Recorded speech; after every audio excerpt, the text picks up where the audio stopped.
Nataka niseme kuhusiana na wazee wa Simba, klabu ya Simba ama wazee wa Simba huenda kama wameteleza ama huenda bado hawajafahamu kitu ambacho kinachojili.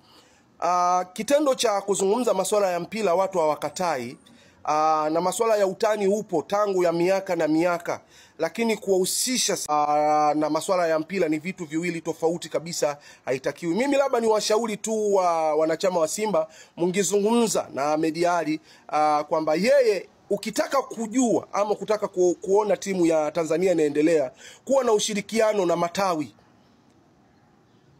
ya Simba sasa hivi kama vile yametengwa kutokana kuna chuki, kuna maneno ambaye sio mazuri, ni maneno ambaye hayaleti faraja, na ndio maana Mchome akizungumza haya nyinyi mnamuona Mchome kama ni mtu mbaya. Lakini kama Ahmed Ally akiweza kuzungumza na wenzake, ama mimi nadhani Mo ana muda mzuri sana wa kukaa na kukusanya hizi nini wana matawi, mkizunguluka katika matawi. Na ndio maana leo hii unamuona Ally Kamwe mara ameenda Mafia, mara ameenda wapi, na ndio maana timu ya Yanga inaletwa mafanikio kutokana na watu wa matawi wameshirikiana na wako pamoja, wao chochote kile kinafanyikana. Lakini nyinyi watu wa Simba mmeleta chuki kwenye matawi, na ndio maana leo hii unakuta Simba inafanya vibaya kutokana hamko nao bega kwa bega. Kwa sababu kama viongozi wa Simba wangeweza, haya ni maoni yangu, wangeweza kwenda katika matawi ambayo yaliozunguluka hapa Dar es Salaam vijijini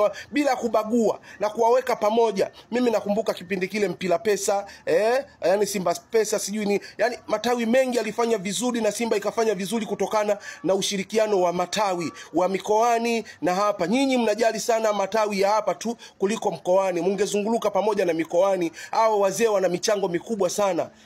Matawi ya mikoani na michango mikubwa sana. Wako watu pale kuanzia wapi hapa tuseme hao Kigoma kule. Kigoma wana michango mikubwa, Tanga wana mikoa mingi ina michango mikubwa sana katika klabu zao za Simba. Lakini leo hii mmewatenga. Wazee wale wananungunika. Mimi hiyo ni kama maoni yangu, lakini nataka niseme kama wewe Ahmed Ally ukiweza kuzunguluka mikoani, na ndio maana Manara alikuwa anafanikiwa.